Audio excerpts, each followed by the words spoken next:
Good morning विद्यार्थी मित्रांनो. मी प्राध्यापक विनायक मातने, बाळासाहेब देसाई कॉलेज पाटण. आज आपण नॉट फॉर प्रॉफिट कन्सर्न हा टॉपिक पाहणार आहोत. या टॉपिकमध्ये तुम्हाला 12 मार्काचा प्रॉब्लेम आणि 4 मार्काची थेअरी विचारली जाणार आहे. त्याचबरोबर हा टॉपिक FY BCom साठी सुद्धा उपयोगी आहे. नॉट फॉर प्रॉफिट कन्सर्न म्हणजेच नॉट फॉर प्रॉफिट ऑर्गनायझेशन्स याचा पहिला एक आपण थेअरीचा व्हिडिओ बनवलेला आहे. पहिल्यांदा तुम्ही तो व्हिडिओ जर पूर्ण बघितला असेल, पाहिला असेल आणि समजून घेतला असेल तर आता तुम्हाला प्रॉब्लेम सोडवण्याची पद्धत मी सांगणार आहोत. तर नॉन ट्रेडिंग कन्सर्नमध्ये, नॉन ट्रेडिंग ऑर्गनायझेशनमध्ये तुम्हाला रिसिप्ट अँड पेमेंट अकाउंट दिला जातो आणि ॲडजस्टमेंट दिल्या जातात. रिसिप्ट अँड पेमेंट अकाउंट आणि ॲडजस्टमेंट दिल्या जातात. त्याच्यावरून तुम्हाला you are required to prepare income and expenditure account आणि बॅलन्स शीट तयार करायची. सरासरी 15 ओळीचे हे 2 अकाउंट तयार करायचे. 15 ओळीचा इन्कम अँड एक्सपेंडिचर अकाउंट आणि 15 ओळीची बॅलन्स शीट तयार करायची. अशा पद्धतीनं अकाउंट तयार केल्यानंतर ज्या पद्धतीनं आपण फायनल अकाउंटचा प्रॉब्लेम सोडवतो त्याच पद्धतीनं हा सुद्धा प्रॉब्लेम सोडवायचा आहे. त्यामध्ये पहिल्यांदा या 5 स्टेप तुम्ही लक्षात ठेवायच्या. पहिली स्टेप आहे तुम्ही ऍडजस्टमेंट वाचायच्या आणि त्याच्याशी रिलेटेड असणाऱ्या ट्रान्झॅक्शनला टिक मार्क करून घ्यायचं. पहिली स्टेप. दुसरी स्टेप आहे ओपनिंग बॅलन्स ओळखायचा.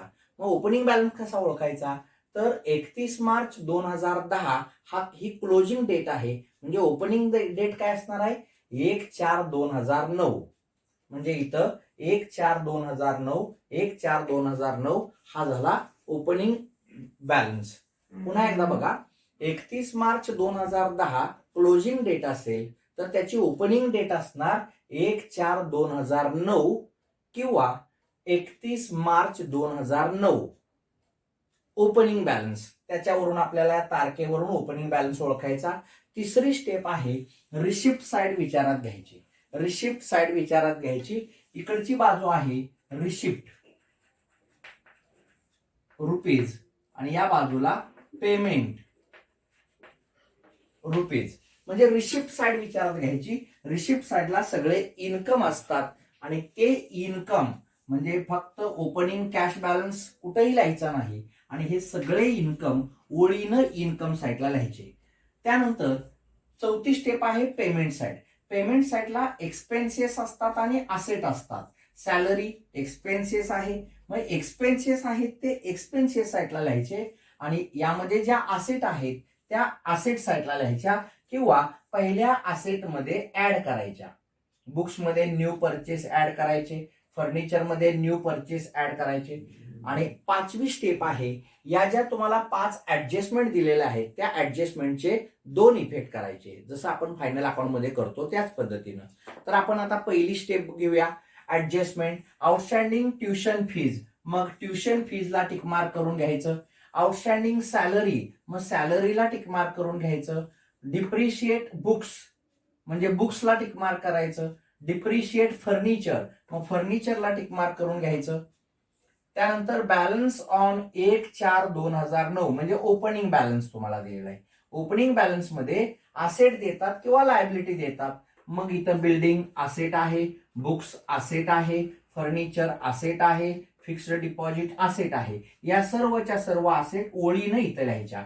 बिल्डिंग 5 लाख, बुक्सवर ऍडजस्टमेंट आहे, बुक्स 30,000, फर्निचर 60,000, ऍडजस्टमेंट आहे फर्निचर 60,000. त्यानंतर फिक्स्ड डिपॉझिट 50,000. सर्व असेट इथं लिहिल्या. त्यानंतर कॅपिटल फंड ओपनिंग आहे म्हणजे लायबिलिटी. कॅपिटल ही लायबिलिटी आहे. कॅपिटल 6,54,000 लायबिलिटी साइडला लिहिलं. Capital fund 6,54,000. अशा पद्धतीने ऍडजस्टमेंटच्या टिक मार्क केल्या. आता ओपनिंग बॅलन्स म्हणजे 1/4/2009 या तारखेवरून ही तारीख ओळखायची. ही क्लोजिंग आहे म्हणजे ही ओपनिंग असणार. मग ही ओपनिंग बॅलन्स मध्ये एक तर असेट देतात त्या असेट साइडला लिहा आणि लायबिलिटी देतात त्या लायबिलिटी साइडला लिहायच्या. तिसरी स्टेप आहे रिसिप्ट साइड. त्यामध्ये कॅश बॅलन्स कुठेही लिहायचा नाही आणि बाकीचे ट्युशन फीज इन्कम आहे. Fine collection 2,600 fine collection. Admission fees 10,000 admission fees income आहे. डोनेशन 50,000 इन्कम आहे. त्यानंतर इंटरेस्ट इन्कम आहे. त्यानंतर गव्हर्नमेंट ग्रँड 1,00,000, गव्हर्नमेंट ग्रँड 1,00,000, म्हणजे सगळेच्या सगळे इन्कम इथं लिहायचे. त्यानंतर इथं आता सॅलरी एक्सपेन्सेस आहे, सॅलरी 1,05,000, त्याच्यावर ऍडजस्टमेंट आहे. बुक्स 10,000, म्हणजे पहिले बुक्स आहेत 30,000, पहिले बुक्स 30,000 आणि आता खरेदी केलेले 10,000. 30,000 मध्ये 10,000 ऍड करा, झाले 40,000.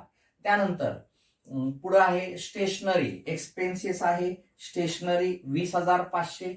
ऑफिस रेंट एक्सपेन्सेस आहे 5,000. रिपेअर्स अँड मेंटेनन्स 12,000, एक्सपेन्सेस आहे 12,000. त्यानंतर sport expenses 4,300. Annual gathering expenses आहे 7,000. त्यानंतर फर्निचर पहिलं फर्निचर आहे, फर्निचर 60,000 आणि आत्ताचं फर्निचर 40,000. New purchase 40,000, 1,00,000. आणि त्यानंतर पुढं cash balance, closing cash balance, asset आहे क्लोजिंग कॅश बॅलन्स 1,300 आणि बँक बॅलन्स 59,000, बँक बॅलन्स 59,000. अशा पद्धतीनं चौथी स्टेप. आणि पाचवी स्टेप आहे आता ऍडजस्टमेंटचे 2 इफेक्ट करायचे. Outstanding tuition fees 12,000.